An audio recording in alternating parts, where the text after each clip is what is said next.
play or a song or a film moves you emotionally. And when you're emotionally moved, that's when you start thinking about how you can change your life. नज़रें नीचे रखो, ज़बान बंद करो, हया करो, आहिस्ता बोलो, हंसो मत, आहिस्ता चलो, कंधे झुकाओ, ज़्यादा मत बात करो, जवाब ना दो, सवाल ना करो, ये ना करो, वो ना करो, ऐसे ना करो, वैसे ना करो, यूं ना करो। चाइल्ड राइट्स पे, वुमेन्स राइट्स पे प्लेस करते हैं मुख्तलिफ कच्ची आबादी में जाके।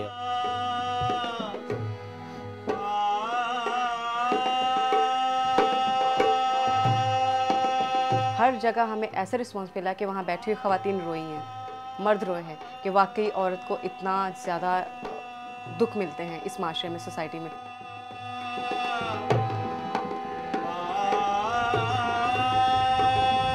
The whole idea of Tehrik was to provoke people to think that there is an alternative life, that men can look at you in a different way, that you can live in another kind of a fashion where you have more rights, more facilities, and be treated as human beings.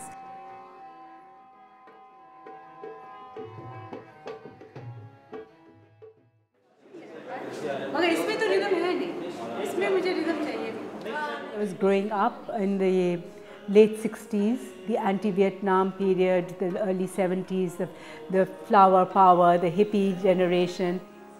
So I grew up as a rebel. It's just the law of life. My name is Sheema Kirmani.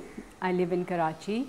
I'm a theatre practitioner, I'm a performer, a classical dancer, a dance teacher, and a choreographer. I also am involved with women's rights movement and with peace movements in Pakistan. ये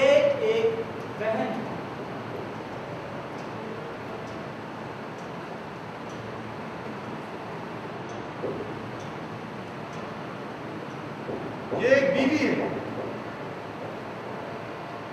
ये एक बेटी, मैं एक इंसान हूँ।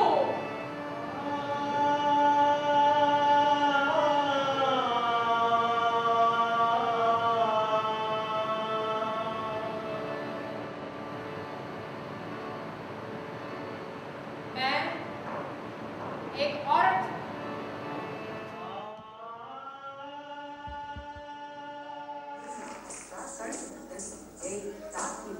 The theme of the chadar I've kind of been exploring for some time. I had created a one-woman dance piece, also choreographed and which also had theatre in it, called Who Am I?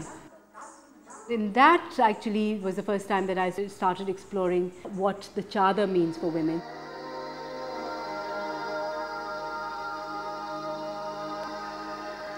The chadar becomes the only companion this woman has. It's also her baby. The chadar is also the lover.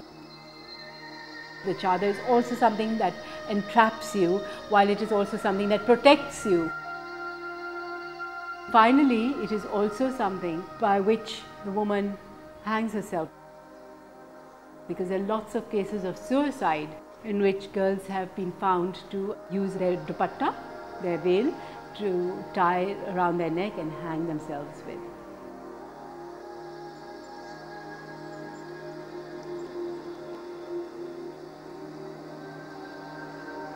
इक़दाम नफाज़ शरीयत के ordinance का इजरा है जो फौरी तौर पर नाफिजुल अमल होगा.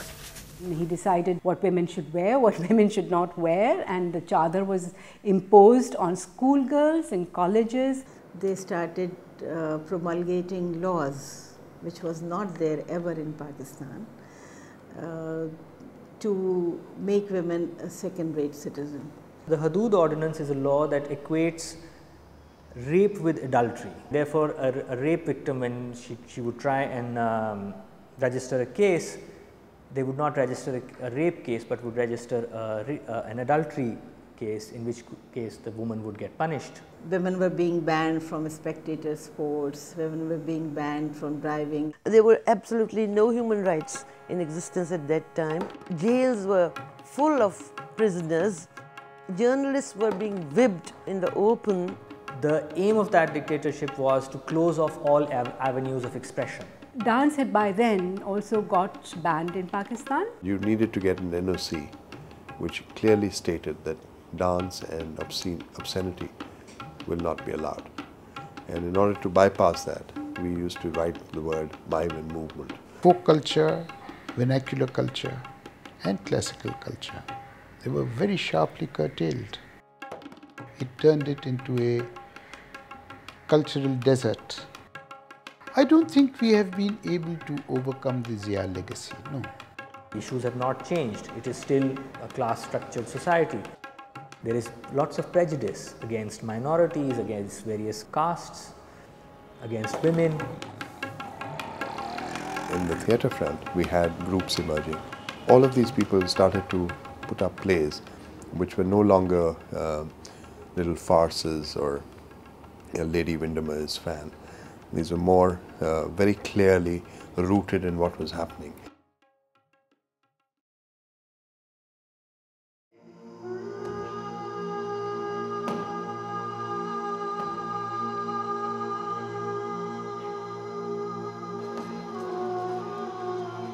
If you pick up the newspaper, every second day you find that the husband has killed a wife because he thinks that she's having an affair with somebody else. Out of jealousy or out of suspicion. हम लोग जैकोबाबाद जब पहुंचे थे तो उसके उस रात में एक औरत को कत्ल किया गया था और जिस नदी से हम लोग गुजर के आए थे ना तो वो नदी मखसूस थी उस औरतों के लिए कि उनको काट मार के फेंक दिया जाता था वहाँ पे और वहाँ से गुजर के आए थे और वहीं पे उसको फेंका गया था। बस अभी इस एक दिन हुआ ये केस और दूसरे दिन हम लोगों ने वहाँ परफॉर्म किया। Karokari, which is killing a woman supposedly if she has dishonored the family by marrying somebody from a different clan or having any kind of relationship, physical relationship with someone who is not her husband. It's one of the oldest customary practices. It has nothing to do with Islam. It existed even in the British time.